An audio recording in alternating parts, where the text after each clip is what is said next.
Net.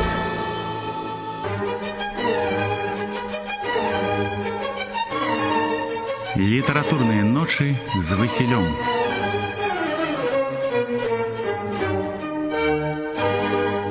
Усім прывітанне і сапраўды. Сёння ў нас літаратурныя ночы і ў іх удзельнічаюць, як заўсёды, чароўная спадарня Алена. Прывітанне. Не меней чароўны гукарэжысёр пан Шымон. У мяне заўсёдная радасць, калі я з ім працую. Вось, ну і я, Васіль Дранько-Майсюк. Як я ўжо сказаў, усё гэта разам літаратурныя ночы. Ведаеце, у мяне сапраўды добры настрой, таму што цудоўная каманда. Я недаўна на тым тыдні хварэў, быў у мяне нават страшна сказаць каранавірус, і я акрыяў. А калі ты акрыяўшы, ты ся адчуваеш нейкім памаладзелым, жывым, здаровым, радасным, файным. Вось, настрой у мяне цудоўны, але ў нашага героя нашага радыёсерыяла Францішка Аляхновіча настрой сёння будзе вельмі розны. Ад самага ўзвышанага до самага пякельнага, ад самага такога радаснага до самага смутнагляднага. У мінулых серыях мы расказвалі, як Аляхновіч стаў падчас Першай сусветнай вайны за нямецкай акупацыяй каралём віленскай айчыннай сцэны, як ён здзіўляў сваімі спектаклямі ў Менску, калі там быў урад Беларускай Народнай Рэспублікі. Гаварылі і пра тое, як цяжка было Аляхновічу развіваць беларускі тэатр у заходняй Беларусі. Напрыклад, у 22-м годзе ён адзін з арганізатар беларускай драматычнай майстроўні. Гэта была такая арганізацыя, якая павінна была быць на чале станаўлення прафесійнага тэатра. Але майстроўня закрываецца, не хапае фінансавання. Затым наш герой рыхтуе некалькі спектакляў і дамагаецца дазволу ад польскіх уладаў паказаць іх у мястэчках, такіх цудоўных заходнебеларускіх мястэчках, як Ліда, Маладзеч, Навілейка, Ашмяны, Радашковічы. Трупа рэпетавала «Птушку шчасця», «Цені», «Чорт і бабу». Але ізноў нічога не атрымалася. Так ён паказаў спектаклі, але грашовыя нястачы, зарабляў Аляхновіч вельмі мала, прывялі да таго, што ягоная мара пра вандроўны тэатр закрываецца. Ён вяртаецца з фінансава няўдалага турнэ і мусіць уладкавацца ў бальнічную касу, дзе служыў да 26-го года. І яшчэ ён зрабіў адзін такі момант, які пасля лічыў памылковым. Дзеля фінансавага падтрымання ён нават стараецца займацца палітыкай. У 24-м годзе ён віцэ-старшыня Беларускай часовай рады. Гэта было такое антыбальшавіцкае аб'яднанне польскай арыентацыі ў заходняй Беларусі, якое праіснавала ізноў уже да 26-го года. І затым Аляхновічу вельмі часта згадывалі: быў ты ў Беларускай часовай радзе, прэзідэнтам якой быў такі Павел Алексюк, быў у такой антыбальшавіцкай арганізацыі, мы табе за гэта. Але што за гэта і хто мы, не будзем забегаць наперад. Пакуль што ў нас пераломны 26-й год. У студзені гэтага года у СССР з экскурсіі дэпутатаў быў такі беларускі пасол Пётр Мятла, які наведаў Менск, паглядзеў, як там усё файна дзеецца, і на адной з віленскіх вечарынак ён распавядаў Аляхновічу аб сацыялістычным і культурніцкім раі ў Беларусі. Ён раіў нашаму герою, раіў нашаму слаўнаму драматургу паехаць туды, і не проста паехаць як экскурсант, а застацца там жыць. На той час ужо Аляхновіч па ягоных прызнаннях быў амаль чырвоным. Духоўны ён быў з рэвалюцыйнай грамадой. Мятла ж кажа, што ў савецкай Беларусі Аляхновіча чакаюць з нецярпеннем, што ніякага тэрору бальшавікі ўжо не чыняць, што паўсюль пануе радасць і шчасце ад беларусізацыі, што гэта беларусізацыя расце, буяе на вачах. Наш герой прымае рашэнне ехаць, і настрой у яго восенню 26-го года самы прыўзняты, самы хваласпеўны, ну, магчыма, такі, які быў у Пятра Чайкоўска, калі ён ствараў фінал увертюры 1812 год. Слухаем!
У душы гарматы радасці страляюць, салюты, хваласпеўныя гімны, ура, я поеду, все будзе файна.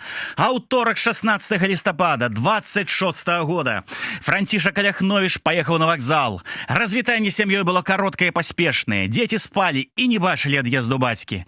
Едучы ў Мінск, Аляхновіч не меў яшчэ пэўнасці, ці там застанецца. Гэта будзе відаць пасля.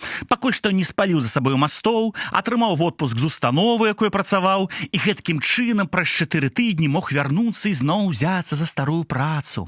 Але ў глыбіні душы ён верыў, што ён застанецца ў Менску. Ён ведаў, што ён застанецца, што там усё уладзіцца, усё будзе цудоўна. Ён хутка з Вільні пакліча туды жонку і сваіх дзяцей. Колы вагона выстукоўваюць свой рытм і настройваюць падарожнага на летуценні. Аляхновіч сніць наяве, летуціць аб гэтым новым жыцці, на парозе якога апынецца ўжо сягоння, ўжо ўвечар он будзе ў Менску. Ён летуціць аб новай працы, якая яго там чакае. А ў галаве круціцца вершык Янкі Купалы 21-го года. Песня і казка, песня і казка. Песня і казка ходзяць у пары, сеюць па свеце дзівы і чары. Песня і казка, як у крышталі, свету пакажуць тайныя далі. Песня і казка ў райскіх праявах шчасце збудуюць з кветак яскравых, сэрца атуляць вечную ласкай. Слухай жа, сэрца, песняў і казкаў.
Сон, знікні, прападзі, ужо стоўбцы. Апошняя станцыя з польскага боку. Павярхоўная рэвізія рэчаў, затым не гарэлая, гэта ўжо першая станцыя з боку савецкага.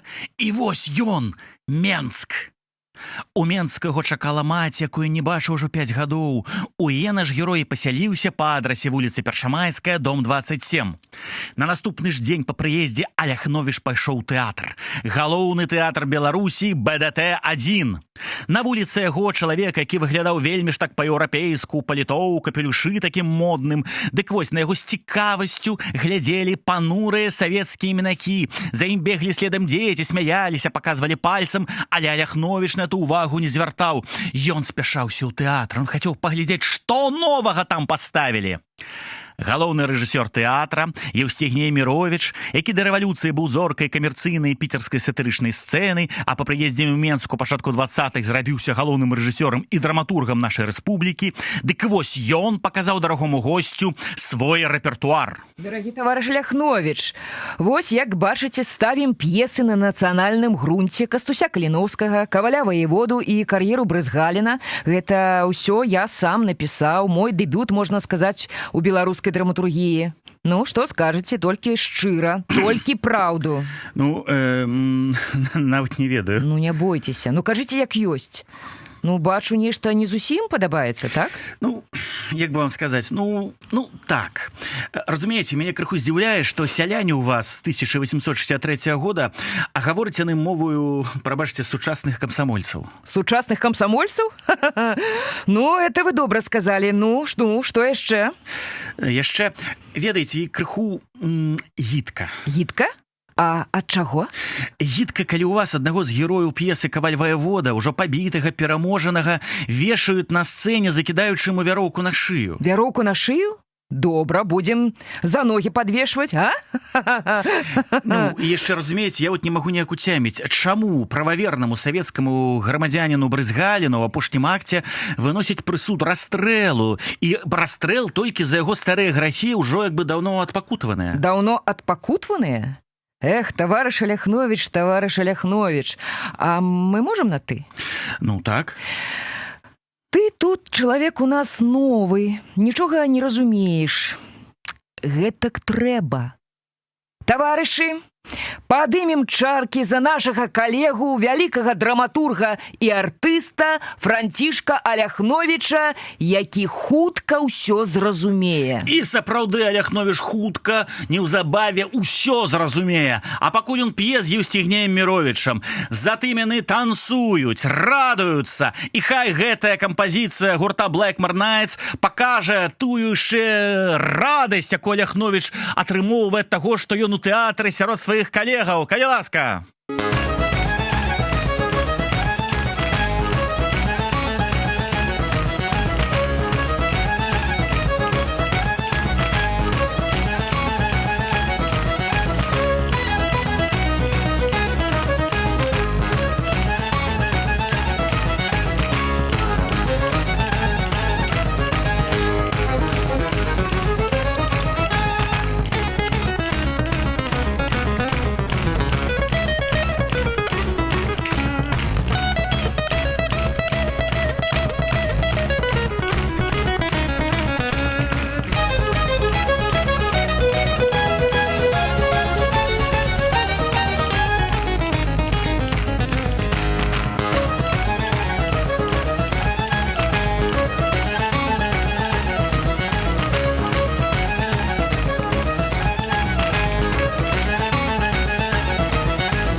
Натанцаваўшыся з лепшымі артысткамі БДТ-1, Аляхновіч вясёлы, радасны вяртаецца да хаты.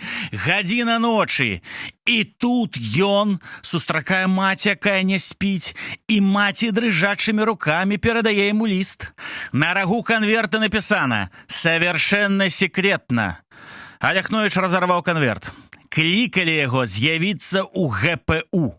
Галоўнае палітычнае ўпраўленне. Якое дзіўнае магічнае дзеянне маюць гэтыя 3 літары ГПУ. Нават чалавек, які лаяльна настроены да савецкай улады, як наш герой, і той адразу адчуў, як ногі ў яго чамусьці аслабелі, і гэта не ад танцаў, які толькі што он танцшыў з артысткай Ржэцкай станютай. Горла сціснула, ніжняя сківіца не магла самкнуцца з верхняй. А што, калі арыштуюць, з'яўляецца здрадніцкая думка? Не ты першы, не ты апошні. Усё магчыма ў гэтай краіне, усялякіх магчымасцяў. Уваходзьце. Дзень добры, таварыш. Ну, Грамадзянін Аляхновіч, з якой мэты прыехалі ў Менск? Як з якой мэтай? Я прыехаў паглядзець, як творыцца новае жыццё, як будуецца сацыялізм. Ага, новае жыццё, сацыялізм. Як казаў таварыш Ленін, в сацыялізме станеш жыць і не будзеш, брат, тужыць? Мабыць, я не ўсяго Леніна чытаў. А як вам у нас падабаецца? Ведаеце, мне вельмі падабаецца. Я б нават хацеў бы застацца тут ў Менску. Застацца? Ну так, застацца, але калі што, дык тады нічога не парадзіш, тады я магу паехаць і назад. Назад? Вы думаеце, мы вам гэта дазволім?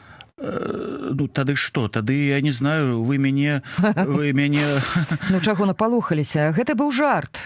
Як казаў таварыш Ленін, без шуткі жыць, па-волчі жыць, а мы з вамі не ваўкі, так? Трымайце. А што гэта? Пашпарт грамадзяніна Беларускай Савецкай Сацыялістычнай Рэспублікі. Вас чакае новая цікавая праца загадчыка літаратурнай часткі ў нашым новым віцебскім тэатры. Віншую новы савецкі грамадзянін таварыш Аляхновіч. І таварыш Аляхновіч вяртаецца да хаты з пашпартам. Настрой у яго як бы і радасны, і трывожны, і нечаканы, і такі, які цяжка адразу перадаць словамі, але які можа перадаць кампазіцыя Віктара Шалкевіча «Кароткая гісторыя Беларусі».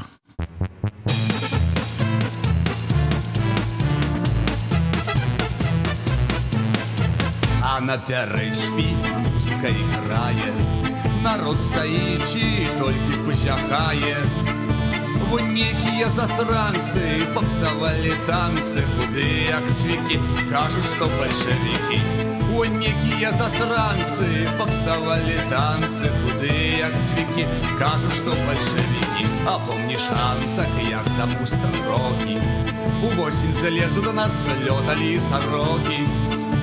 А потым шлёма з груцаю зрабілі рэвалюцыю, і танцы вся іх мачу нам пачалі псаваць. Аркестра грала польку трампля-бляніку, я да сябе бясшотна ціснуў маньку. Крокнулі щенцы, завідалі немцы, у вантробе прыпякло, што аж з носу пацякло. І толькі скрыпку рукі ўзяў стары Нікіта, каб нам рэзаць танга кумпарчіта. Загаўкалі сабакі, прыехалі палякі, і стала, брат мой, так тых палякаў, як сабак. Зноў на пярэчпі музыка іграе, народ стаіць і толькі пазяхае. Бо зноў прыйшлі засранцы, зноў папсавалі танцы, худыя як цвікі, кажуць, што бальшавікі.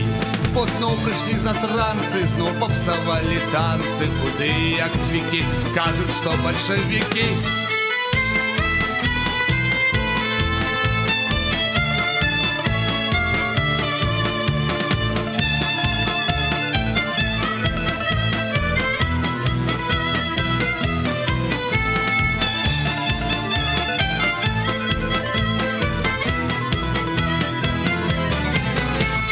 Не мае рацыі спявак Віктар Шалкевіч, калі так неміласэрна называе бальшавікоў засранцы. Ну якія ж яны засранцы, калі паглядзець, яны далі пашпарт Францішку Аляхновічу, пашпарт савецкага грамадзяніна. Яны сказалі ім, у вас будзе праца, у вас будзе ўсё, і гэта праўда. У аўторак, 28 снежня 26 года, дзякуючы старанням гэпістаў, Францішак Аляхновіч стаў савецкім грамадзянінам. Шчаслівы ўладальнік новага пашпарта піша жонцы, каб брала дзяцей, ехала да яго. Аляхновічу і сапраўды даручаюць узначаліць літаратурную частку другога беларускага тэатра ў Віцебску. І вось, напярэдадні новага 1927 года Францішак Аляхновіч едзе ў Віцебск са сваёй новай п'есай «На крэсах», якую ён планаваў паставіць у тэатры і іграць там адну з галоўных роляў. 31 снежня да Аляхновіча на кватэры ў Віцебску з'яўляецца мясцовы агент ГПУ. Віншуе яго з будучымі святамі і так ласкава гаворыць, што яму трэба заўтрашнім вечэрнім цягніком паехаць у Менск. Франца Карлавіча чакае адзін з кіраўнікоў ГПУ, таварыш Апанскі. А што такое, цікавіцца наш герой? Ды нічога, проста фармальнасць, кажа ветлівы агент ГПУ і знікае. А праз некалькі дзён жонка Аляхновіча атрымоўвае дзіўны ліст ад маці нашага героя. Даражэнькая, мушу падзяліцца з вамі сумнай весткай. Францішак цяжка захварэў, ляжыць у больніцы і немаведама, калі паздаравее. Вам прыязджаць нельга, хвароба дужа заразная. Цяжка мне, але павінна напісаць вам усю праўду.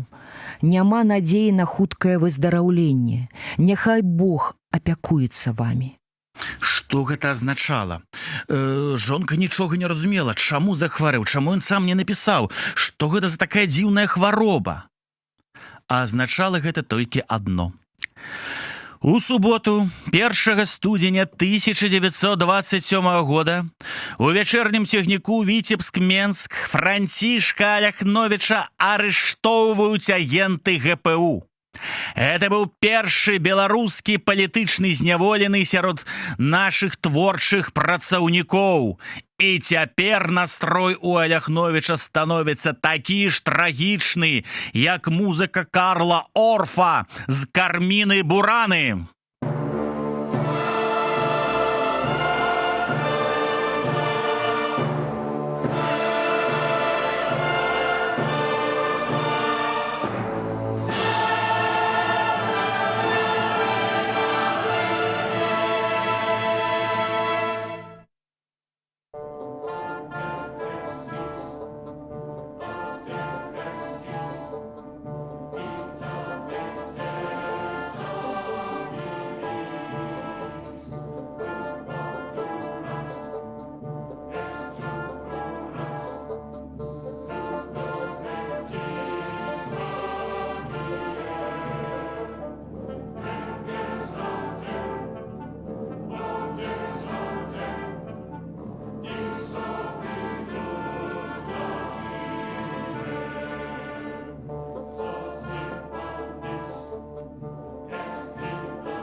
У нядзелю 2 студзеня 27 года Францішак Аляхновіч пасаджаны ў камеру Менскага ГПУ.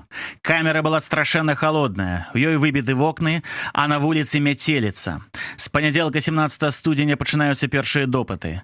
У аснове абвінавачвання лягла версія гэпістаў, паводле якой Аляхновіч 20-м нелегальна пакінуў Беларусь і вярнуўся ў Вільню дзеля шкодніцка-шпіёнскай дзейнасці супраць БССР. 16 сакавіка 27 года Аляхновічу прад'яўляюць абвінавачвае в заключение по справе номер 4036 по абвінавачванні грамадзяніна Аляхновіча Франца Карлавіча ў злачынстве, прадугледжаным артыкулам 61 крымінальнага кодекса, абвінавачваецца грамадзянін Аляхновіч ФК, 1883 года нараджэння, выхадзец з сям'і мяшчан горада Вільні, беларус, скончыў 6 класаў гімназіі і драматычнае вучылішча па прафесіі акцёр-драматург, журналіст. За ўдзел у арганізацыі, якая дзейнічала ў накірунку дапамогі міжнароднай буржуазіі, гэта значыць у тым, што перайшоўшы нелегальна дзяржаўную граніцу з БССР у бок Польшчы, прыняў актыўны ўдзел у дзейнасці часовай беларускай рады як намеснік старшыні, створанай польскай палітычнай паліцыяй з мэтай барацьбы з беларускім рэвалюцыйным рухам у Польшчы шляхам адпраўкі на тэрыторыю БССР узброеных атрадаў, дыверсантаў, шпіёнаў, правакатараў і, выйшаўшы з рады ў 1926 годзе, асабіста стварыў пры пасрэдніцтве той жа палітычнай паліцыі аналагічную арганізацыю «Беларуская хатка», а затым у 1926 годзе прыбыў у СССР для выканання тых жа мэтаў рады, гэта значыць у злачынстве, прадугледжаным 61 артыкулам Крымінальнага кодекса. 11 ліпеня 27 года калегія ГПУ разгледзела на судовым пасяджэнні справу Аляхновіча па артыкулу 58.5 Крымінальнага кодекса і вынесла пастанову. Аляхновіча ФК заключыць у канцэнтрацыйны лагер тэрмінам на 10 гадоў.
Першым, хто стаў хадайнічаць за Аляхновіча, быў яго сябар Максім Гарэцкі. Ён ему казаў: «Не бядуй, всё будзе добра, мы цябе выцягнем». Таму што у Аляхновіча быў настрой фактычна такі, як от гэтай кампазіцыі Клаўдіо Сіманэці.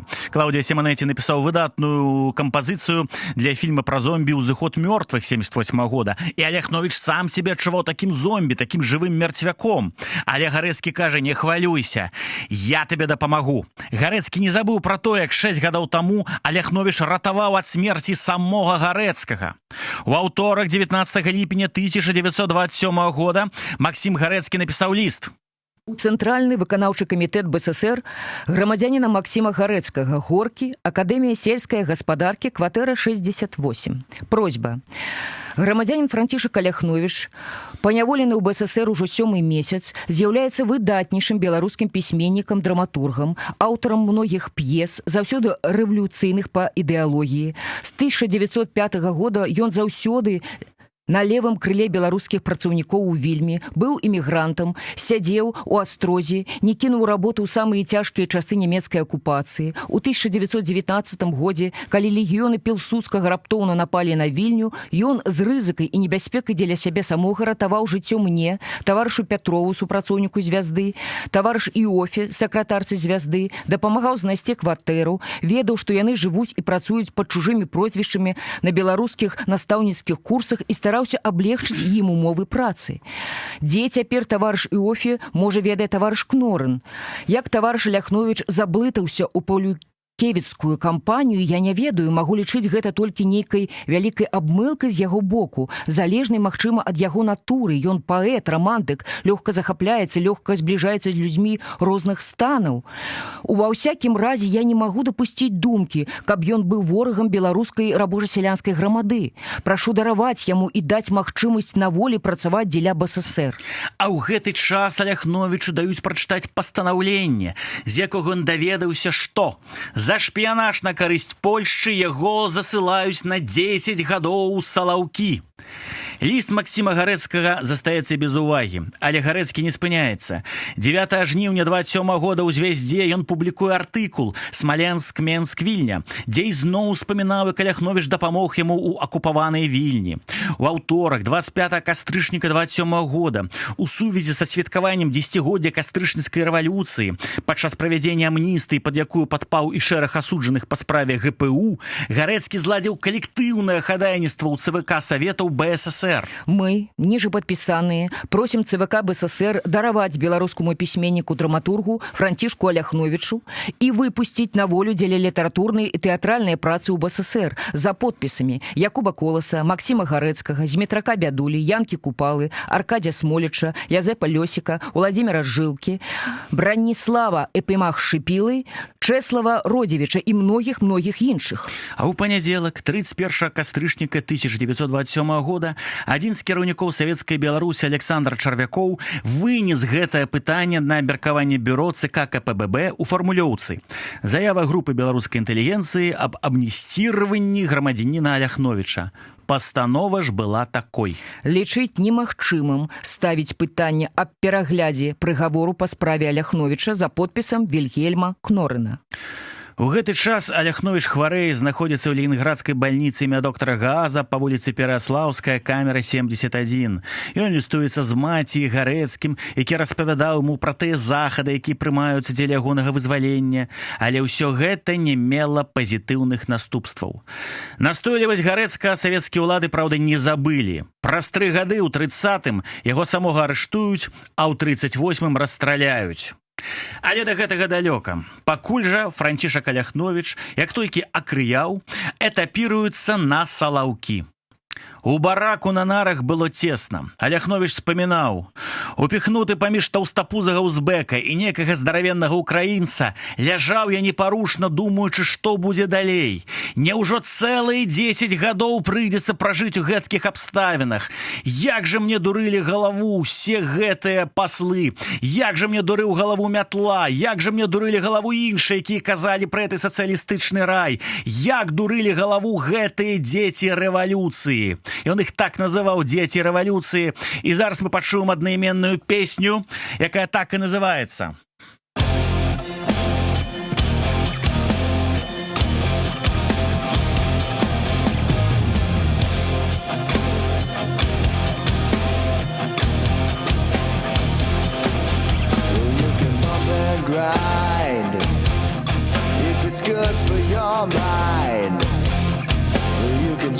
Shout, let it all hang out, but you won't fool the children of the revolution. Now you won't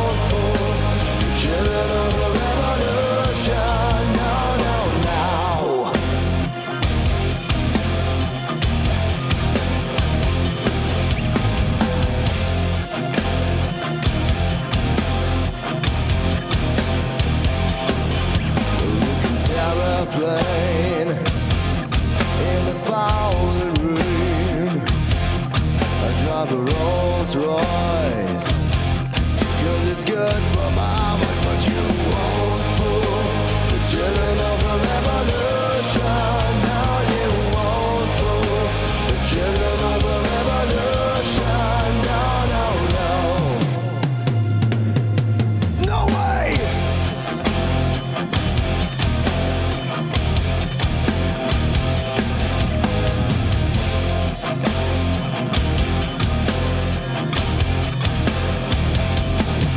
But you won't fool the children of the revolution. No, you won't fool the children of the revolution. No, you won't fool the children of the revolution. No, you won't fool the children of the revolution. No, no way! Немагчыма абдурыць дзяцей рэвалюцыі, немагчыма абхітрыць фанатыкаў тэрору. І калі ты трапіў да іх у лапы, то ні на што добрае не спадзявайся. Пра гэта акурат і пяецца ў гэтай песні. Але наш герой нават самых пекельных умовах не жадаў складваць лапкі. Ён змагаўся. На пачатку яго накіроўвалі на самыя цяжкія работы, напрыклад, валіць лес. Але затым, дзякуючы ўменню Аляхновіча ствараць яркія дасціпныя песні, маляваць, пісаць вясёлыя тэатральныя сцэнкі, яго пераводзіць працаваць у салавецкі тэатр. У гэтым тэатры працавалі арыштаваныя артысты з тэатру Таірова і Мірхольда. Працавалі выдатныя оперныя спевакі і танцоры. Спектаклі былі пастаўленыя на высокім прафесійным узроўні. Аляхновіч спамінаў, што паказы адбываліся 4 разы на тыдзень. Першыя 2 платныя, другія 2 дармовыя. І трэба адзначыць, што платныя спектаклі карысталіся большай пашанай, чым дармовыя. Гэта таму, што той, хто купляў білет на платны, меў права запрасіць і даму. А на дармовыя спектаклі мужчыны сядзелі асобна, а жанчыны сядзелі асобна. У віленскіх жа газетах у тых самы час пра Аляхновіча час ад часу з'яўляліся розныя фантастычныя плёткі. Як, напрыклад, адна газета змяшчала такую інфармацыю, што Аляхновіч, маўляў, узначаліў бунт вязняў, якія паперабівалі ахову і са зброяй у руках пайшлі праз тундру ў кірунку фінскай мяжы. Аляхновіч мог толькі пра такое марыць.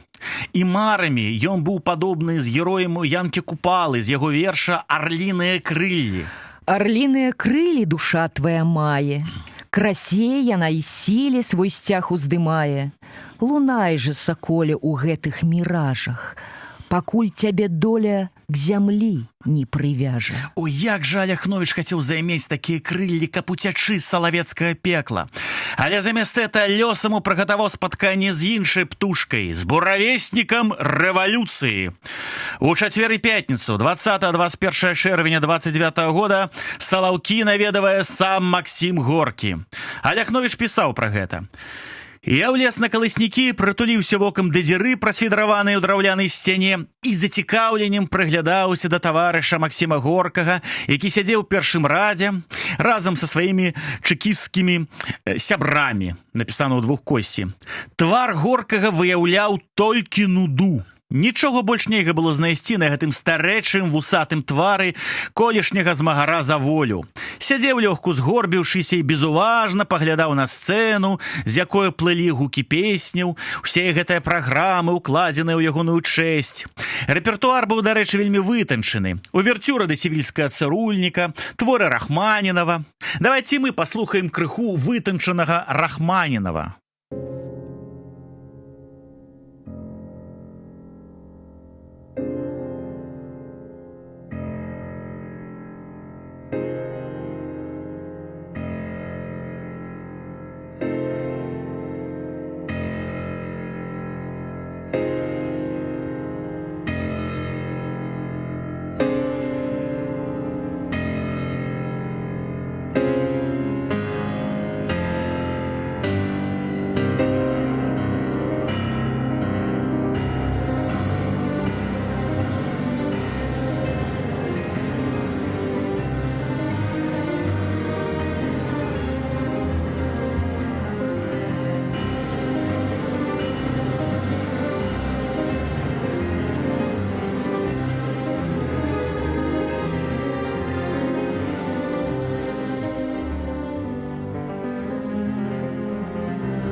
У 1932 годзе распачынаюцца палітычныя абмены вязнямі паміж Польшчай і саветамі.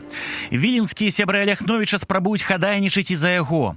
Асабліва дапамагаў гэтай справе Мар'ян Свяхоўскі, які, паводле Аляхновіча, не займаючы ніякага адказнага становішча, меў вялікія ўплывы і з ім лічыліся людзі, якія кіравалі польскай дзяржавай. І вось падзеі адбываюцца дастаткова імкліва. У чацвер, 13 ліпеня 1933 года, Аляхновіча нечакана для яго садзяць у ізалятар. 15 ліпеня таго ж года выводзяць з ізалятара, яму даюць 7 салёных рыбаў, 1,5 кілаграмы хлеба, садзяць з 2 канвойнымі жаўнерамі на воз і вязуць у бок чыгуначнай станцыі. Аляхновічу забаранялі ўставаць з лаўкі, выглядаваць в акно. Цягнік давёз яго да Ленінграда, адтуль у Маскву у Бутырку. 17 ліпеня Аляхновіч Бутырцы сядзіць у перасыльнай камеры. 4 верасня яго вядуць да цырульніка, затым у лазню, пераводзяць у адзіночную камеру, дзе даюць добрую місу кашы, чайнік з гарбатай, 10 папірос, чыстую пасцель, падушку. У той жа дзень да яго з'яўляецца агент ГПУ, які паведамляе, што Аляхновіча выменьваюць у Польшчу. 5 верасня ў адкрытым аўтамабілі у кампаніі савецкага афіцэра і жаўнера Аляхновіч едзе на вакзал. Пільнавалі яго надзвычай старанна. У Менску ж у памяшканні чыгуначнага ГПУ бачыцца з маці. Дазволілі сустрэцца толькі на 30 хвілін. На развітанне ён перадае 1 кілаграм чорнага хлеба. А ў сераду, 6 верасня 1933 года, на беларуска-польскай мяжы каля вёскі Коласава Аляхновіча абменьваюць на Браніслава Тарашкевіча. Паводле ўспаміну Аляхновіча, Тарашкевіч ішоў, гледзячы на мяне, з невыразнай усмешкай на твары. З зацікаўленнем углядаўся на гэтага чалавека, які хоць у добрай веры, але ж гэтулькі зламаў чалавечых жыццяў, кіруючы вочы сваіх землякоў на міраж за межавымі слупамі. Вітаю, Францішак. Добра выглядаеш. Ты таксама. Дзякуй, але цяжка паверыць. Бывай здароў. Бывай. Бронюсь. Так?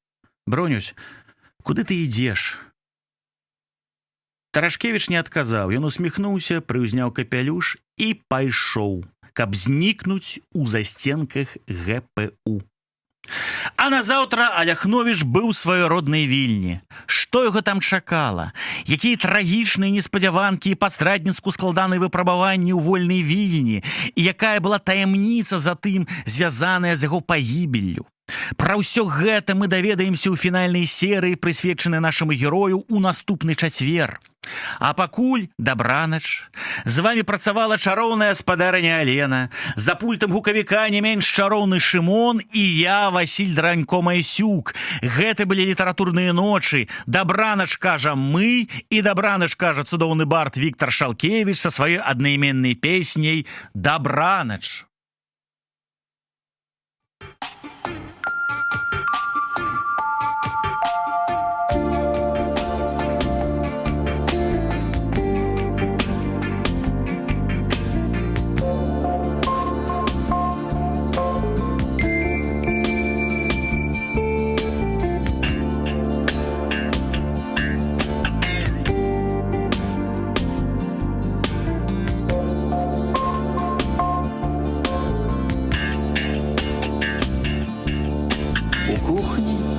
На столе стоит вечера. Гаспадар давно зачыніў усе вокны і замкнуў усе дзверы. Хутка прыйдзе ноч. Зачыніў усе вокны і замкнуў усе дзверы. Хутка прыйдзе ноч. Дабранач, дабранач. Краіна нядобрых сноў. Дабранач, дабранач, дабранач, дабранач,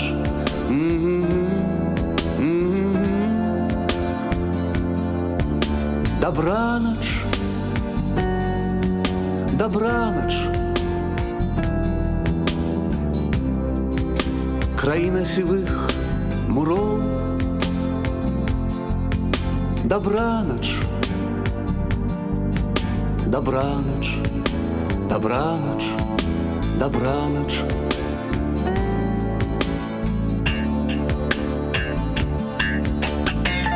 Па страсе дарэмна пахаджае незнаёмы дождж. Сёння я нікога болей не чакаю. Хутка прыйдзе ноч. Сёння я нікога болей не чакаю. Хутка прыйдзе ноч. Добраноч, добраноч, краіна благіх надзеяў. Добраноч, добраноч, добраноч, добраноч.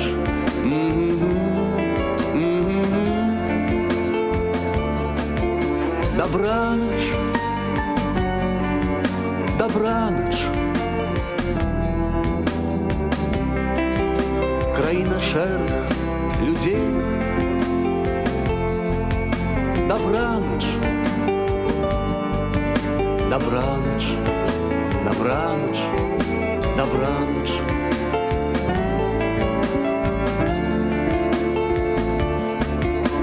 Тихая, спокойная гаворка.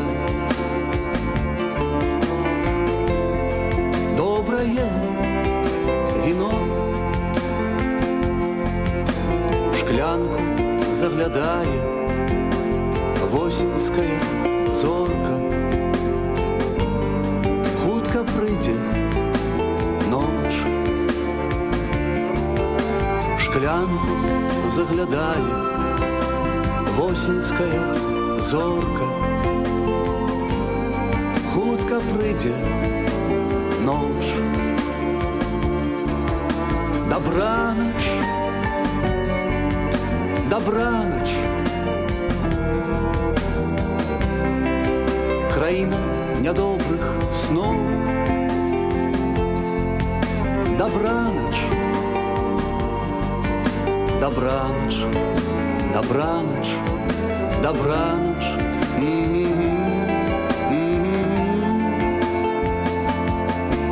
Добраноч, добраноч, краіна сівых муроў. Добраноч, добраноч, добраноч, добраноч.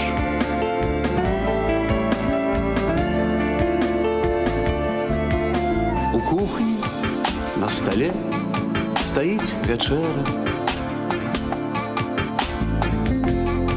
Гаспадар даўно зачыніў усе вокны і замкнуў усе дзверы. Хутка прыйдзе ноч. Зачыніў усе вокны і замкнуў усе дзверы.